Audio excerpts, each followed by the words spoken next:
Okay, today we are going to work on simplifying algebraic expressions. Last week we worked on writing them a little bit and identifying them.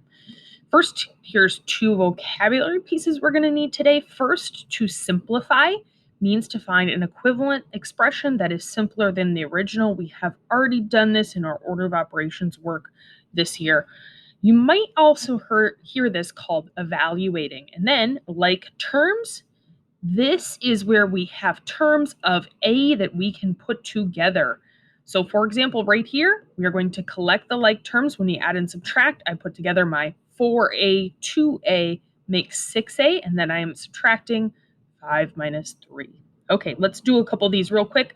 First one right here, we are just going to do, scroll down a little bit, right here, we are going to do E plus E plus E. And our goal is to collect the like terms. So how many E's do we have? 1, 2, 3, also known as 3E. That's it. Okay, now this gets a little bit more complicated, so let's do one of these other ones.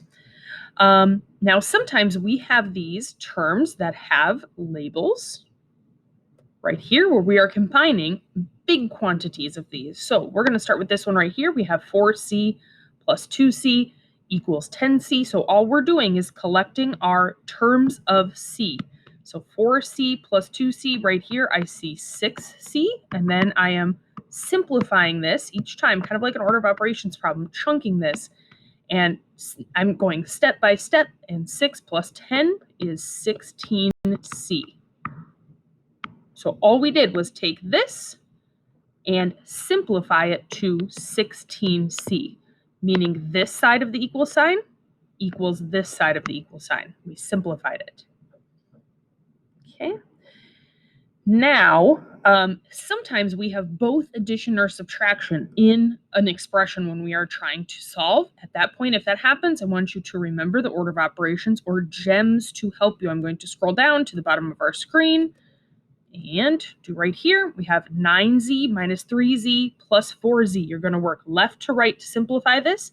I'm going to do 9Z first minus 3Z. 9Z minus 3Z gives me 6Z. And then I'm going to rewrite what I haven't done yet, plus 4Z. And then I'm going to keep going.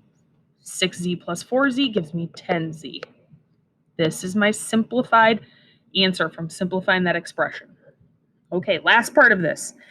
Sometimes you will have expressions that have variables and have terms that are not that same variable or just whole numbers. So I'm going to scroll down to one of these. We're going to do this one right here. 9x plus 5 plus 2x minus 3. And what your goal is, again, is to combine like terms. We'll practice this in class today. I'm going to use my blue marker to underline my terms of x. And so right here I see I have 9x plus 2x.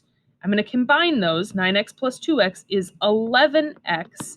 And then what I have that is left is 5 minus 3. 5 minus 3 is 2. So what I did is just simplified that. I put my x's together and I put my like terms of x together, or I guess I subtracted or I added there, and then I subtracted my 5 and 3 whole numbers that were left over. Okay, so this is what this is simplified to. Put it on this side of the equal sign, 11x plus 2. This side of the equal sign and this side of the equal sign are the same.